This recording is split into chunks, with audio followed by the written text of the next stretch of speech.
오늘은 근심하지 말아야 할 이유라는 제목으로 하나님의 말씀을 전하겠습니다. 최근에 그 SK 브랜드에서 아주 재미있는 설문조사를 했습니다. 전국에 20세에서 50세의 성인 남녀 500명을 대상으로 웃음에 관한 라이프 스타일을 조사를 했습니다. 당신은 하루에 몇 번 웃으십니까? 평균 9번 정도, 10번 정도 그렇게 웃는다고 했고, 한 번 웃을 때 8.6초 정도 그렇게 웃는 걸로 조사가 됐습니다. 이걸 이제 90초를 하루에 이제 90초 웃는 건데 80평생으로 계산해 보니까 30일 웃는 거예요. 한 달 웃는 겁니다. 여러분이 80년 동안 사는데 얼마 동안 웃는다? 한 달. 여러분 너무 인색하지 않습니까? 많이 웃으시기를 바랍니다. 지금도 웃어야 할 때입니다. 웃어야 되고. 그러면 반면에 근심하고 걱정하는 시간은 얼마인가? 그렇게 조사를 해봤더니 하루에 근심, 걱정을 믿어지지 않는데 평균 3시간 6분 근심 걱정한다라는 거예요. 3시간 6분. 그리고 80평생을 계산해 보니까 자그마치 10년 근심 걱정합니다. 80년 동안 사는데 10년 근심 걱정한다. 여러분 참 이게 어떻게 해서 나오는 건지는 모르겠지만 우리에게 시사하는 바가 있다고 생각을 합니다. 특별히 남성이 많이 근심할까요? 여성이 더 근심을 할까요? 여성들이 아주 자신만만하게 2부 때도 얘기하더니 그런 것 같습니다. 여성들이 근심이 좀 많은 것 같습니다. 여성이 하루 평균 3시간 30분, 그리고 남성은 2시간 반 근심 걱정한다. 그렇게 조사 결과가 나왔습니다. 성경은 근심에 대해서 뭐라고 말하냐면 근심하지 말라. 그렇게 말씀하십니다. 근심하지 말라. 잠언서 15장 13절을 보니까 마음의 즐거움은 얼굴을 빛나게 하여도 마음의 근심은 심령을 상하게 하느니라. 아멘. 여러분 아무리 멋진 옷을 입어도 마음의 근심이 많으면 그 옷이 빛이 안 나요. 우리 자매들 마음의 근심이 많으면 화장빨이 들지를 않습니다. 화장을 아무리 잘하고 또 비싼 화장품을 써도 그게 잘 드러나지 않는다는 것입니다. 오늘 예수님께서 우리가 잘 아는 말씀이지만 너희는 마음에 뭐하지 말라, 근심하지 말라, 그렇게 말씀을 하고 있습니다. 왜 근심하지 말라고 했냐면 이 말씀이 그 앞에 요한복음 13장과 연관이 있는데 13장이 예수님이 마지막으로 제자들과 만찬을 하죠. 성만찬. 그 성만찬 하면서 21절에 보니까 예수께서 이 말씀을 하시고 심령이 괴로워 증언하여 이르시되 내가 진실로 진실로 너희에게 이르노니 너희 중 하나가 나를 팔리라. 제자들 중에 한 사람이 예수님을 판다고 말씀하십니다. 순간적으로 아마 급냉각, 제자들이 완전 멘붕이었을 거예요. 그리고 굉장한 동요와 그리고 그 안에서 어떤 엄청난 혼란이 왔을 것 같지 않습니까? 그런데 예수님이 거기에다가 더 말씀하시는 것이 33절 작은 자들아 내가 아직 잠시 너희와 함께 있겠노라. 너희가 나를 찾을 것이나 일찍이 내가 유대인들에게 너희는 내가 가는 곳에 올 수 없다고 말한 것 같이 지금도 너희에게도 이르노라. 예수님이 어디를 가시겠다라는 거예요. 내가 어디를 가는데 너희들이 나를 따라오지 못한다. 그렇게 말씀을 하시는 겁니다. 스승이 어디를 간다고 하고 떠난다고 하고 제자들은 쫓아가지를 못한다고 하니까 이 또한 엄청난 파장이 오지 않았겠습니까? 불안하고 그리고 근심하는 그런 빛이 역력했을 것입니다. 여러분 예수님께서 이 말씀을 하시면서 너희가 근심하지 말라고 했는데, 이 근심이라는 단어는 여러 가지 의미가 있더라고요. 첫 번째는 동요시키다예요. 괴롭히다, 평정을 방해하다, 불안하게 하다, 이런 의미가 있습니다. 이 단어가, 이 그리스 단어가 어디에서 나왔냐면 물결이 이렇게 요동치는 것에서 유래가 됐다라는 것입니다. 여러분, 여기 이 안에 물이 있는데 이 컵이 작은 때 이 작은 컵 안에서는 물이 요동치더라도 뭐 큰 여파가 없습니다. 그러나 이 물이 바다고 강이면 그 물이 요동칠 때 얼마나 큰 파급 효과가 있겠습니까? 그러니까 엄청난 주변 환경으로 인해서 마음이 이렇게 요동치면 그게 근심이 되는 거예요. 오늘 저는 이 말씀 묵상하면서 첫 번째 깨달은 사실, 근심은 마음에서 나오는구나. 예수님께서 근심하지 말라 그렇게 말씀하시지 않고 1절을 다시 보여주시며 뭐라고 그랬습니까? 시작. 너희는 마음에 근심. 뭐에 근심하지 말라? 마음. 여러분, 근심은 마음에서 나옵니다. 근심의 근원이 마음입니다. 마음은 우리의 중심이고 나의 마음의 좌수 아닙니까? 마음은 내가 계획하고 행동하는 것의 시작이기도 합니다. 내 마음에 의해서 생각이 가고요, 내 마음에 의해서 언어가 나옵니다. 말이 나옵니다. 내 마음에 의해서 행동이 나오는 거예요. 근심도 그렇습니다. 내 마음에서 근심이 나오는 것이죠. 마음은 나의 어떤 것들을 결정하는 아주 중요한 힘이 있는 거예요. 근심과 염려는 비슷한 것 같지만 좀 차이가 있는 것 같습니다. 염려는 주로 미래의 거예요. 앞일에 대해서 내가 걱정을 하는 것이 염려인 반면, 근심이라는 것은 아직 해결되지 않은 일 때문에 속이 썩거나 우울한 경우가 바로 근심이에요. 만약에 여러분이 건강검진을 받았는데 의사가 뭔가 문제가 있습니다, 좀 더 큰 병원으로 가보십시오 라고 하면 그때부터 여러분에게는 뭐가 다가옵니까? 근심이 생기는 거예요. 그게 바로 근심입니다.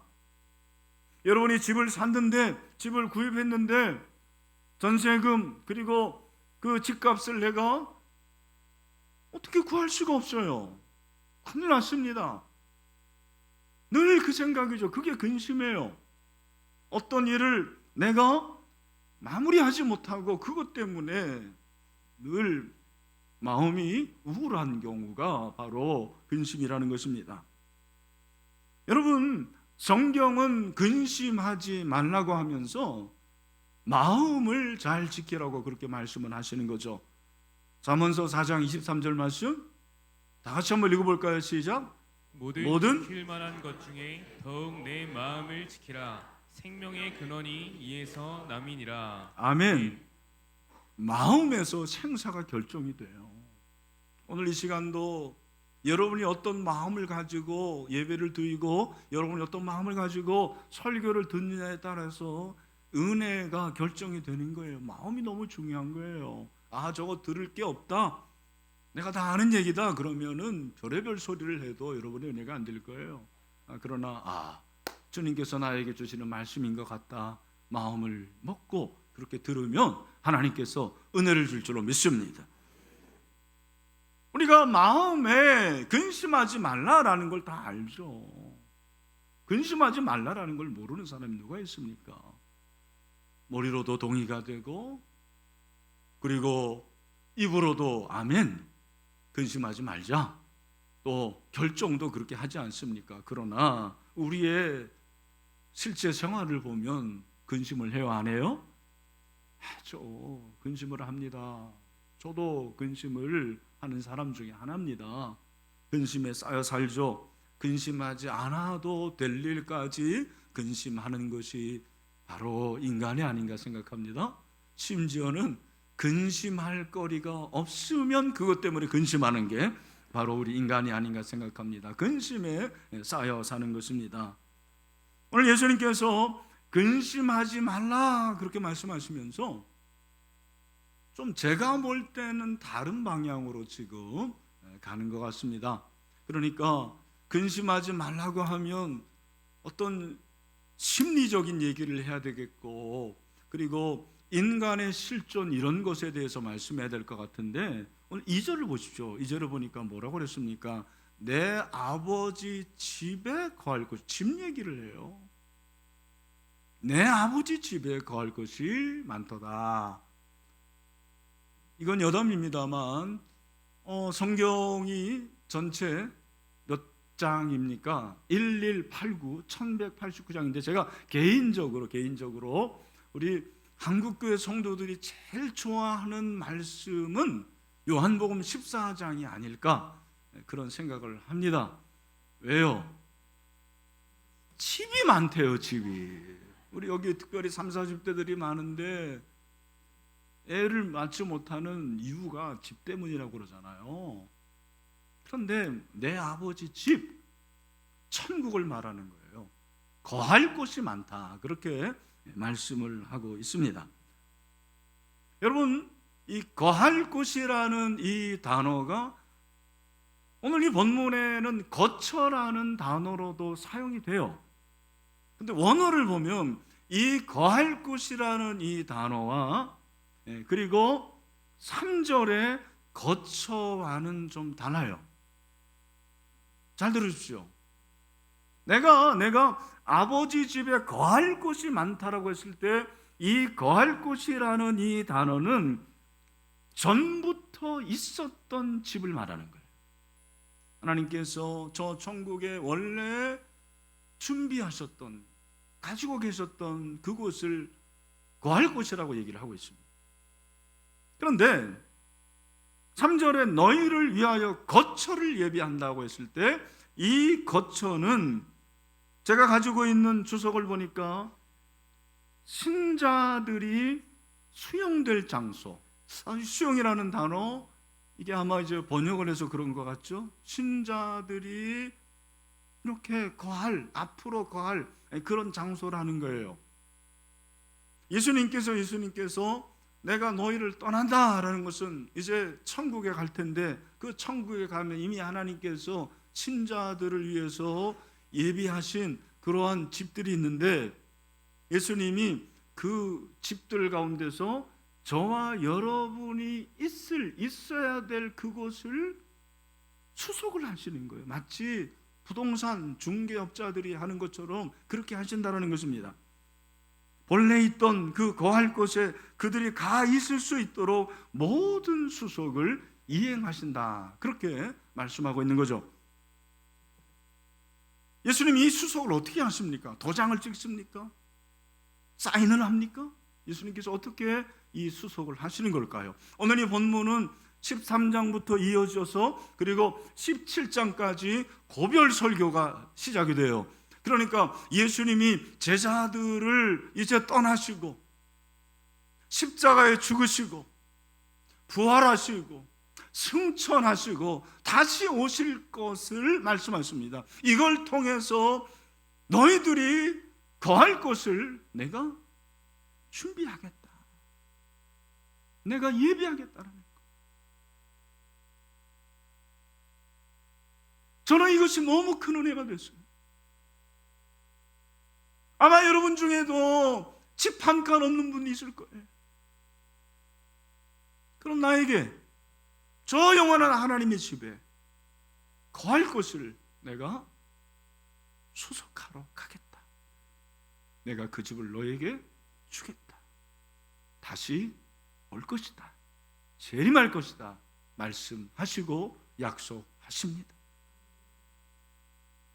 그러니까 요한복음 14장에 나오는 이 근심은 예수님의 제자들에게는 정말 필요 없는 근심이라는 거예요. 왜냐하면 예수님이 제자들의 현재 그리고 죽음 이후의 사후 내세까지 책임져 주시기 때문입니다.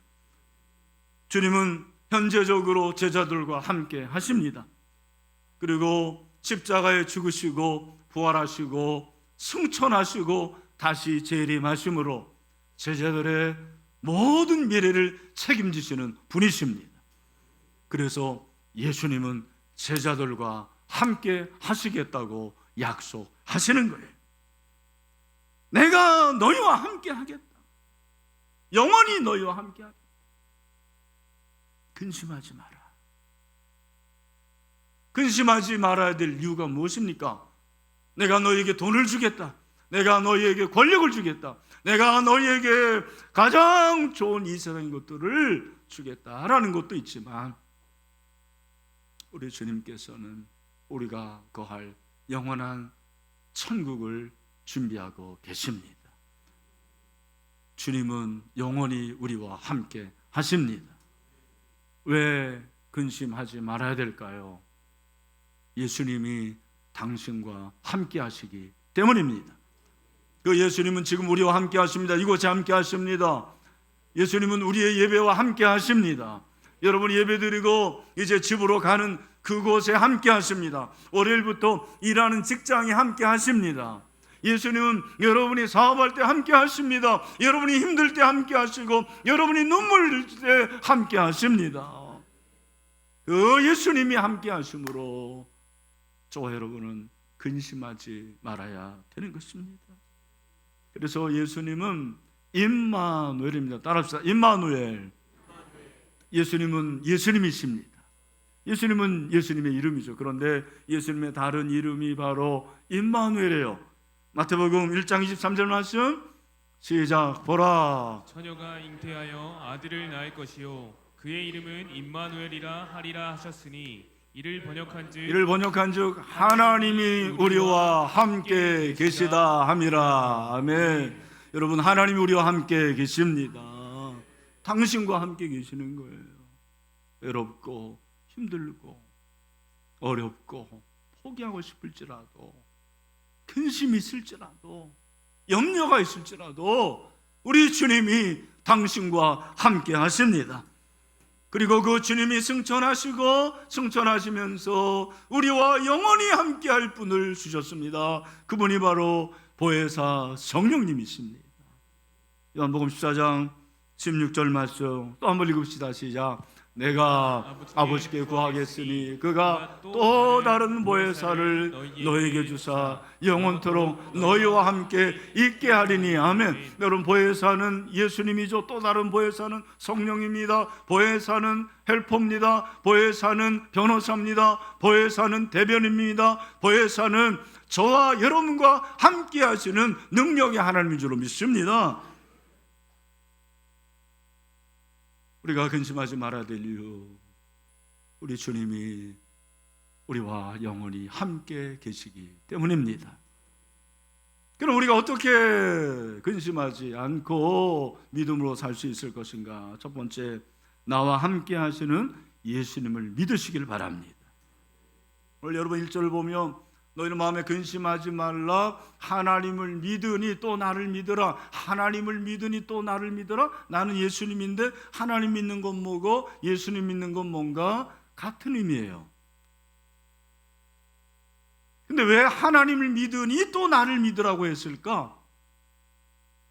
그리스도를 통한 하나님에 대한 믿음이에요. 잘 들으십시오. 그리스도를 통한 하나님에 대한 믿음을 말하는 거예요. 오늘 이 신약의 시대는 예수 그리스도를 통해서 하나님을 믿게 되는 것입니다. 왜냐하면 그분이 우리의 죄를 짊어지시고 우리의 모든 문제를 해결해 주셨기 때문입니다. 그 예수님을 하나님이 보내주셨습니다. 그러므로 사랑하는 성도 여러분, 예수 그리스도를 통해서 하나님을 믿으시기를 주님의 이름으로 축원합니다. 왜 우리가 근심이 많을까요? 바로 이 예수님을 믿는 믿음이 약한 거예요. 주님을 믿는다 하지만 그 믿음이 자주 좌절이 되고 그 믿음이 자꾸 약해져요. 이게 참 신기한 것은 예수를 믿으면 믿을수록 믿음이 강해야 되는데 그러기가 쉽지 않은 것 같습니다. 뜨거운 믿음을 가져야 되는데 점점 식어지는 거예요. 강한 믿음이 돼야 되는데 믿음이 약해져요. 코로나 때문에 더 그런 것 같습니다. 오늘 한국교회 성도들의 믿음이 너무 약해요. 정말 이러다가 전쟁이 나서 예수 믿는 사람은 살려주지 않고 죽이고, 믿지 않는 사람은 살려주겠다 하면 여러분 가운데서 나는 예수를 믿겠습니다, 그런 사람 몇 명이나 될까요? 여러분, 주님을 믿는 믿음이 점점 강하게 될 때 근심이 있지만 그 근심을 이길 수 있는 능력을 우리 하나님께서 허락하실 줄로 믿습니다. 그러므로 여러분, 근심이 생길 때 근심에 집중하지 말고 예수님에게 집중하십시오. 예수님이 커 보이는 것이, 그것이 근심을 이기는 방법인 줄로 믿습니다. 예수님께 집중하는 거예요. 오늘 4절에 보니까 내가 어디로 가는지 그 길을 너희가 아느니라. 사실 모르는 거예요. 이 번역이 이렇습니다. 너희는 내가 어디로 가는지 그 길을 알리라. 점점 알아가는 거예요. 제자들이 예수님을 점점 알아가고 하나님을 믿는 믿음이 점점 커집니다. 도마가 도대체 어디로 가십니까? 그랬을 때 예수님께서 유명한 말씀하시죠. 6절 말씀입니다. 뭡니까? 예수께서 이르시되 내가 곧 길이요 진리요 생명이니 나로 말미암지 않고는 아버지께로 올 자가 없느니라. 아멘. 사랑하는 신들의 성도 여러분, 예수님은 길이십니다. 예수님은 진리십니다. 예수님은 생명이십니다. 길이신 예수님을 통해서 여러분들이 진리를 발견할 수 있는 거예요. 진리를 발견할 때 생명의 역사가 일어나는 것입니다. 그러니까 예수 그리스도를 통하지 않고는 아버지께로 갈 자가 없어요. 잘 들으십시오. 여러분에게 예수 그리스도를 소개하는 이유가 무엇이냐면 예수 그리스도를 통해서 하나님께 나아가기 위함이라는 것이죠. 유일하신 예수 그리스도 외에는 아버지께로 갈 방법이 없습니다. 아버지의 집으로는 여러분에게 다 초대를 합니다만 여러분 가운데서 진짜 아버지 집에 갈 사람이 몇 명이나 될까? 여러분, 아버지 집에 갈 믿음이 있습니까? 그 믿음이 있어야 된다는 거예요. 그래서 우리는 예수 그리스도만이 진리임을 믿습니다. 예수만이 진리입니다. 여러분, 다른 예수를 빙자한 그러한 이단에 속지 마세요. 예수님만이 진리십니다. 예수님이 길이십니다. 예수님이 생명이십니다. 진리를 붙잡아요. 제가 우리 송태근 목사님하고 이제 이렇게 교제를 하고, 최근에도 우리 목사님이 어떤 컨퍼런스에서 잠깐 말씀을 하시더라고요. 코로나19가 한창인데 후배 목사가 송 목사님을 찾아왔어요.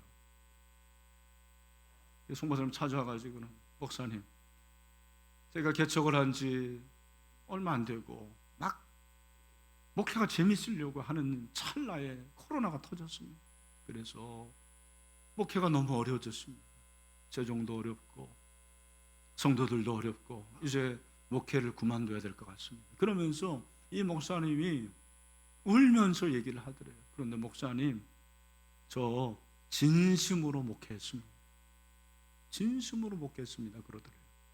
저 같으면 아유 그래 수고했어, 힘내라고 위로할 것 같은데 송 목사님 혼냈대요. 그러면서 한마디를 했는데, 누구누구 목사, 목회는 진심으로 하는 게 아니고 진리로 하는 거야. 야, 그 얘기를 제가 듣는데 뒤통수를 한 대 맞은 것 같았어요. 왜냐하면 저도 진심으로 목회하는 사람 중에 한 사람이에요. 진심, 성심, 최선을 다하는 거예요. 제 주변에 제가 볼 때는 진심으로 하지 않는 분들도 목회를 잘하는 분들이 많아요.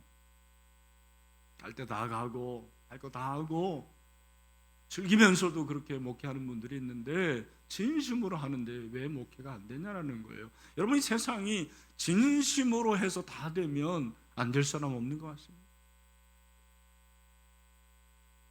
저는 아마 대부분 아시겠지만 MBTI 유형으로는 ISTJ예요. 내성적입니다. 제가 혼자 있을 때가 편한 사람이에요. 내버려 두시길 바랍니다. 책 읽고 그냥 제 방에 있을 때 제일 행복해요. 네. 성경 읽고 이럴 때가 제일 행복해요.